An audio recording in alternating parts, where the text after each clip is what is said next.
Hi and welcome to this special edition of the Retro Movie Talk Show. I'm your host Nick Peters, and on this episode we'll be talking to my hero Lloyd Kaufman, head of Troma Entertainment, which is responsible for thousands of movies, including my favourite and yours, The Toxic Avenger.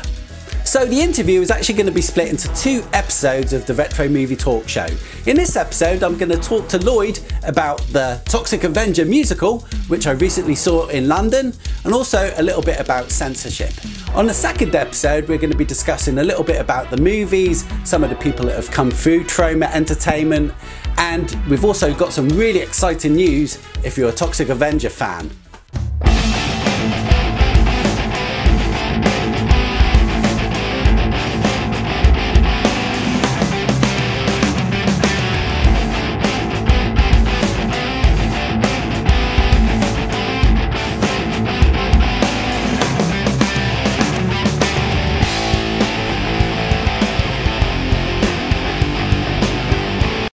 So welcome and thank you very much for taking part in the Retro Movie Talk Show. I myself am a huge fan of all of Troma Entertainment's films over the years, especially The Toxic Avenger, which was a particular favourite of mine.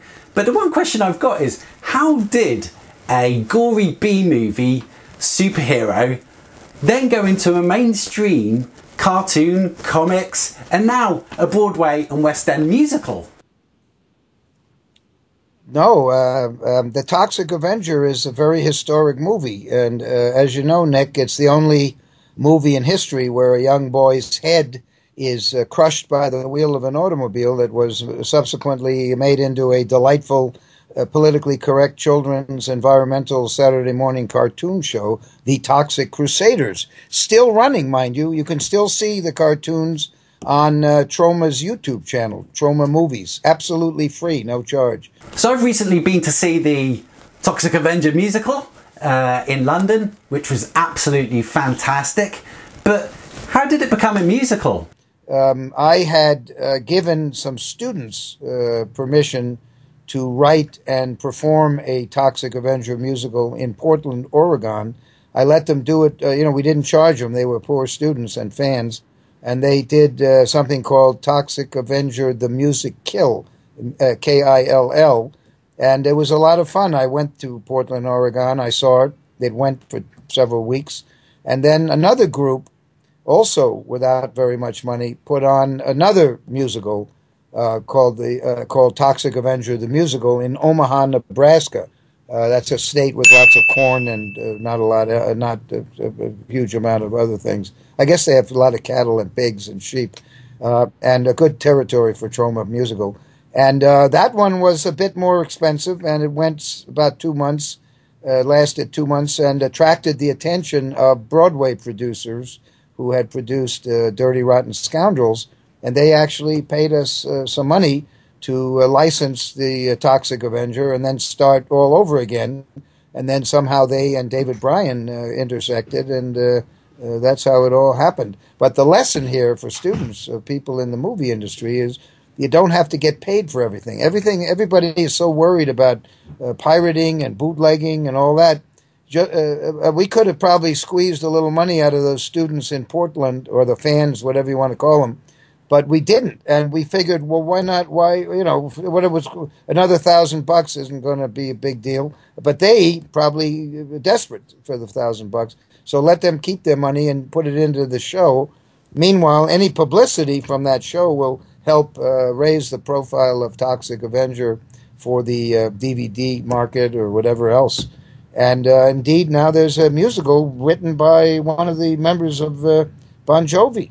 David Bryan of the Bon Jovi group, when he was 12 years old, he saw The Toxic Avenger in a movie theater and vowed to make it a musical someday. It was originally performed in New York City. They spent $6 million to put it on there. It went for about a year, just off Broadway, and The Toxic Avenger musical was written by Joe DiPietro. Joe DiPietro won... Actually, he and David Bryan went on to write the Tony winner last year called Memphis, which was a big Broadway show. So they did Toxic Avenger the same year, and they won all the Off-Broadway awards. in New York with the Toxic Avenger musical. But it was a big. They spent $6 million, which is that's the equivalent of 12 Troma movies. So is there any differences between the Broadway musical and the UK version that I saw? About the same, really. The UK version, I think, might have been better in terms of the actors having more freedom, I think. But both directors in New York and London are terrific. But I think London might have given the actors a little more freedom to be funnier on their own than perhaps the director in New York. I don't know. They're both terrific. And the London, I've seen the show in Houston, in New Hampshire, in the United States, in Canada, in Toronto, and it's always good. But I think the London one was maybe the best. The UK cast that I saw was absolutely brilliant. A small cast, only 5 of them, but Mark Anderson, who played Melvin the Nerd, and Toxie, of course. And then you had Hannah Grover, who plays his blind girlfriend Sarah. You had Ashley Samuels, who played the black dude. And also you had Mark Pickering, who I thought, oh, I recognise him. And it was actually Boardwalk Empire, who played the young Nookie from that. And he plays the white dude. And of course we've got Lizzie Hills, who's an absolute talent, who plays both Mare and the Toxic Avenger's mum. It's brilliant. And Hannah Grover, who plays Sarah, she's hilarious on and off stage. I had some, I got to spend a little time with her. And Lizzie Hills, hilarious. She's terrific. They're all great. They're all terrific. Everybody was great. It's a great group. And they're funny in person. Do you have a favourite song from the musical? You've got some great titles like Bitch, Slut, Liar, Whore, and my favourite, You Tore My Heart Out. It's very touching, and it's funny as hell. I've ripped some arms off, I've squashed some head, and you ripped my heart out. I think that's wonderful. The show is brilliant. It captures Tromaville and the wonderful humor that we have, but it widens the audience. So the little old ladies who go to see Broadway shows or West End shows can have just as much fun as the Troma fans. I think what surprises people the most is that it's got a lot of heart and a really good story at the centre of it, which I think surprises a lot of people because they're expecting sort of B-movie gore fest. Well, the original Toxic Avenger movie, one of the reasons it's so successful, and all 4 of the movies, there's a love story, and Toxie is the underdog, and the movies are very touching. It's just that I like slapstick, and I like the extreme cartoon violence, and I like a lot of as much sex as we can possibly get, graphic sex. So that eliminates a lot of the little old Mary Whitehouse types. Mary Whitehouse, yes, yeah, we know her in the UK. She was a pain in my ass as a kid because every movie that was coming out that I wanted to watch somehow was cut or edited or censored because she put huge pressure on the government and the BBFC and things like that. So yeah, she was a real pain in the backside back in the day from me getting to watch all the good things I wanted to see in movies. She tried to chop up Monty Python in the old days. Monty Python obviously is a huge influence on Troma and my work. And by the way, Terry Jones showed up.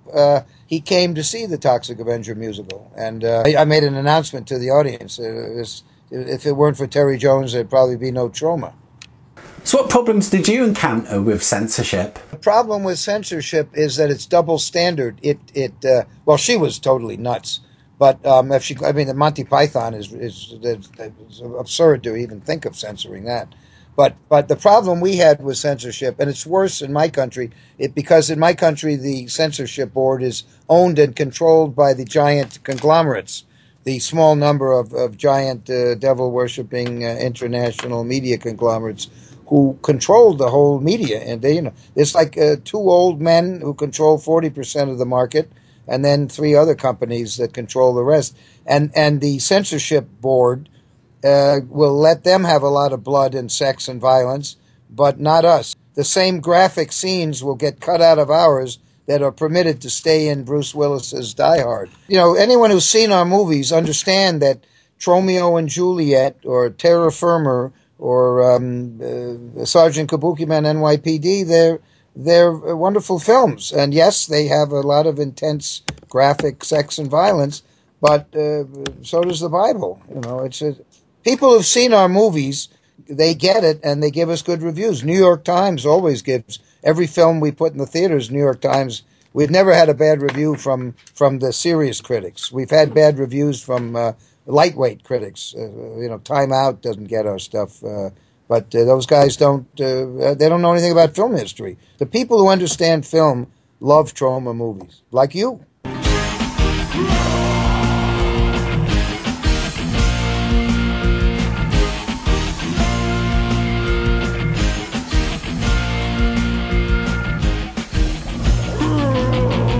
The warning's up ahead. The experts think we'll all be dead, but they don't know. Well, thank you, Nick, and please thank our fans in the UK for keeping the Troma name out there and raising the profile of Troma Entertainment. So, thanks very much for watching this episode of the Retro Movie Talk Show. Remember, we've got part 2 of this interview coming out shortly, where we've got some very exciting news if you're a Toxic Avenger fan like myself. So thanks very much for watching, and I'll catch you next time.